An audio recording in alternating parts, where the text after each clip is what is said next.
ఓం నమో నారాయణాయ. ఓం నమో భగవతే వాసుదేవాయ. భగవద్గీతలో ఏమున్నది?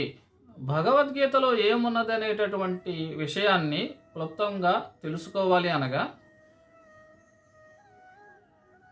ప్రతి మనిషి మరణించిన తరువాత వెళితే స్వర్గానికి వెళతాడు లేదా నరకానికి వెళతాడు. అది ఖురాన్ గ్రంథం తెలుపుతూ ఉన్నది. అలాగే ప్రతి మనిషి మరణించిన తరువాత పరలోకానికి వెళతాడు లేదా నరకానికి వెళతాడు అని బైబిల్ గ్రంథం తెలుపుతూ ఉన్నది. మరి భగవద్గీత ప్రకారం ప్రతి మనిషి మరణించిన తర్వాత స్వర్గానికి వెళతాడు, నరకానికి వెళతాడు, రెండిటికి వెళతాడు. ప్రతి మనిషి కూడాను తను చేసుకున్నటువంటి పుణ్య పాప కర్మల యొక్క ఫలితాన్ని అనుభవించడం కొరకు నరకానికి వెళతాడు, ఆ పాపకర్మలని అనుభవించడానికి. అలాగే స్వర్గానికి వెళతాడు. పుణ్యకర్మలు చేస్తాడు, పాపకర్మలు చేస్తాడు. ప్రతి మనిషి కూడాను పుణ్యకర్మలు చేస్తాడు, పాపకర్మలు చేస్తాడు. పాపకర్మలకి ఆ యొక్క పాపకర్మల యొక్క ఫలితాన్ని అనుభవించడం కొరకు నరకానికి వెళతాడు. పుణ్యకర్మలకు వాటి యొక్క పుణ్య ఫలితాన్ని అనుభవించడానికి స్వర్గానికి వెళతాడు. అయితే ఆ రెండు యొక్క ఫలితాలను అనుభవించిన తరువాత మరలా కొన్ని ఫలితాలు మిగిలే ఉంటాయి. వాటి ద్వారా మనిషి మరలా ఈ భూమిపైనే జన్మింపవలసి వస్తూ ఉన్నది. హైందవ గ్రంథాల ప్రకారముగా తను చేసుకున్నటువంటి పాపపుణ్య కర్మల యొక్క ఫలితము ఆధారముగా 84 లక్షల జీవరాశులలో ఏదో ఒక జీవరాశిగా మరలా మనిషి జన్మిస్తాడు అని తెలుపటం జరిగినది. అలాగా ప్రతి మనిషి కూడాను జన్మిస్తాడు, పాపపుణ్య కర్మలు చేస్తూ ఉంటాడు, స్వర్గ నరకాలకు వెళుతూ ఉంటాడు, మరలా భూమికే వస్తూ ఉంటాడు. బైబిలు ఖురాన్ ప్రకారంగా తీసుకున్నప్పుడు మనిషి పాపకర్మలు పుణ్యకర్మలు చేస్తాడు, వెళితే నరకానికి వెళతాడు లేదా స్వర్గానికి వెళతాడు.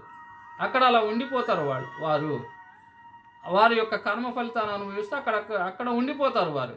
కానీ భగవద్గీత ప్రకారంగా వారి యొక్క కర్మ ఫలితాలని స్వర్గ నరకాల్లో రెండిట్లోనూ అనుభవించి మరలా తిరిగి భూమిపైకే రావటం జరుగుతుంది. అనగా బైబిలు మరియు ఖురాన్ ప్రకారంగా మనిషికి మరు జన్మ అనేది లేదు. కానీ భగవద్గీత ప్రకారంగా మనిషికే కాదు, ప్రతి ప్రాణికి కూడాను, ఈ భూమిపైన ఉన్నటువంటి ప్రతి ప్రాణికి కూడాను మరు జన్మ అనేది ఉన్నది అని భగవద్గీత తెలుపుతుంది. అలాగే అనగా భగవద్గీతలో పునర్జన్మ అనేది ఉంది. ప్రతి ప్రాణికి పునర్జన్మ అనేది ఉంది. బైబిల్ ఖురాన్ల యందు పునర్జన్మ అనేది లేదు.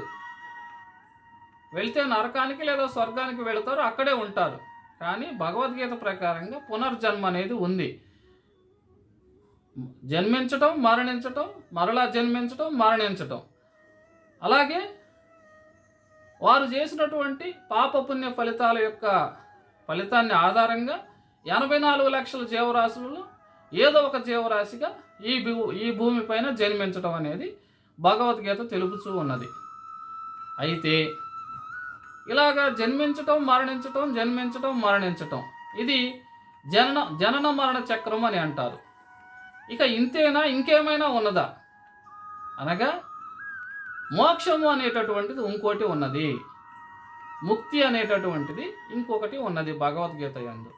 ఇలా జన్మించటం, మరణించటం అనేటటువంటి సైకిల్, ఈ చక్రం అనే దాంట్లో నుంచి బయటపడటము అనగా మరు జన్మ అనేది లేకుండా చేసుకోవటము అనేటటువంటి విషయం కూడా భగవద్గీతలో తెలుపబడినది. మనిషి పరమాత్మ నుంచి ఆత్మస్వరూపుడిగా ఈ భూమిపైకి రావటం జరిగినది. అలాగే ఈ భూమిపైనకి వచ్చినటువంటి మనిషి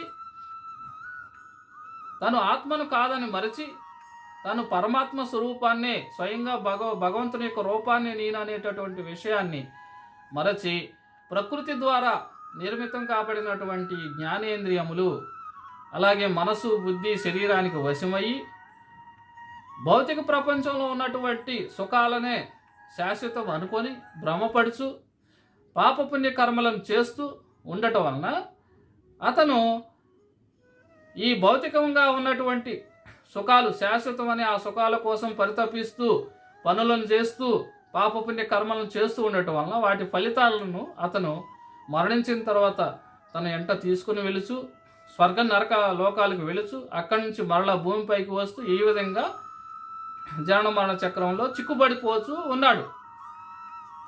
అందులో నుంచి మరి బయటపడటం ఎలాగా అనగా మోక్షము. మనిషి ఎక్కడి నుంచి వచ్చాడు? పరమాత్మ నుంచి వచ్చాడు, భగవంతుని నుంచి వచ్చాడు. ఆ భగవంతుడే పరమాత్మ. పరమాత్మ నుండే బీజరూపమున ఆత్మస్వరూపుడిగా వచ్చి ప్రతి ప్రాణి యొక్క దేహములోనూ అతను ఉన్నాడు. సుఖ దుఃఖాలను అనుభవిస్తూ ఉన్నాడు, బాధలను పడుతూ ఉన్నాడు. ఇక్కడ ఉన్నటువంటివి సుఖాలు అశాశ్వతమైనప్పటికీ ఆ సుఖాల కోసం పరితపిస్తూ ఉన్నాడు. అలాంటి జీవితం గడుపుచూ జనన మరణ చక్రంలో తిరుగుతూ ఉన్నాడు. వీటన్నింటి నుండి బయటపడాలి అనగా మనిషి జన్మించిన దగ్గర నుంచి మరణించేంత వరకు ఈ సమాజంలో ఎలా నడుచుకోవాలి,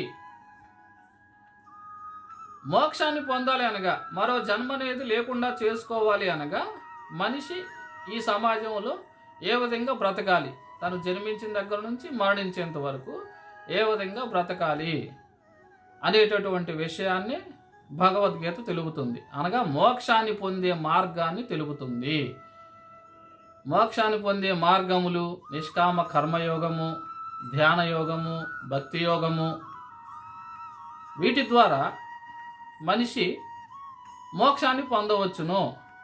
అనగా తనలో ఉన్నటువంటి జ్ఞానేంద్రియ కర్మేంద్రియములను అదుపులో ఉంచుకొని సుఖదుఖాల్ని సమానంగా స్వీకరిస్తూ తనకు వచ్చినటువంటి ఫలితాన్ని, మంచి కర్మల యొక్క ఫలితాన్ని భగవదార్పణ చేయొచ్చు. చెడు కర్మలు చేయకుండా జీవించేటటువంటి విధానాన్ని, మార్గాలను,